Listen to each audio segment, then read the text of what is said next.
ರೈತ ಬಾಂಧವರಿಗೂ ನಮಸ್ತೆ. ನನ್ನ ಹೆಸರು ಉಮೇಶ್. ವಾಸ್ತವವಾಗಿ ನಾನಿವತ್ತು ಕಪ್ಸೋಗಿ ಗ್ರಾಮದ ಸೋಮಶೆಟ್ಟಿ ಅವರ ಭತ್ತದ ಗದ್ದೆಯಲ್ಲಿ ಇದ್ದೀನಿ.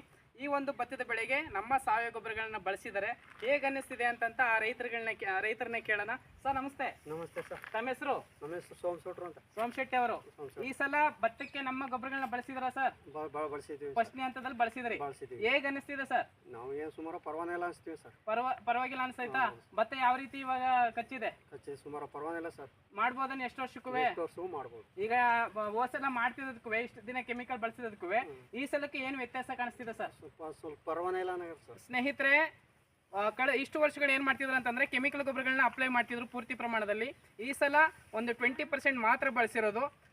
ಸಂಪೂರ್ಣವಾಗಿ ನಮ್ಮ ಆ್ಯಡ್ಶಾಫ್ಟ್ ಸಾವಯವ ಗೊಬ್ಬರಗಳನ್ನ DN90, ಭೂಮಿ ಸುಧಾ ಮತ್ತು ಕ್ರಾಪ್ ಸುಧಾ ಗ್ರ್ಯಾನ್ಯುವಲ್ಗಳನ್ನ ಬಳಸಿದ್ದಾರೆ. ಅಷ್ಟು ಅದ್ಭುತವಾಗಿ ಭತ್ತ ಚೆನ್ನಾಗಿ ಕಾಣ್ತಿದೆ, ಚೆನ್ನಾಗಿದೆ. ನೋಡ್ತಾ ಇರ್ಬೋದು ವಿಡಿಯೋದಲ್ಲಿ. ರೈತರು ಒಂದು ತೃಪ್ತಿ ಇದೆ ರೈತರಿಗೆ ಸಾವಯವ ಗೊಬ್ಬರಗಳನ್ನ ಬಳಸಬೇಕು ಅನ್ನೋ ಒಂದು ಹೆಜ್ಜೆ ಇಟ್ಟಿರೋದ್ರಿಂದ. ನೆಕ್ಸ್ಟ್ ಯಾವುದೇ ರೈತರುಗಳು ಕೂಡ ನೀವು ಹೇಳ್ಬೋದಲ್ವ ಯಜಮಾನ್ರೆ? ಹೌದು ಸರ್. ಥ್ಯಾಂಕ್ ಯು, ನಮಸ್ಕಾರ.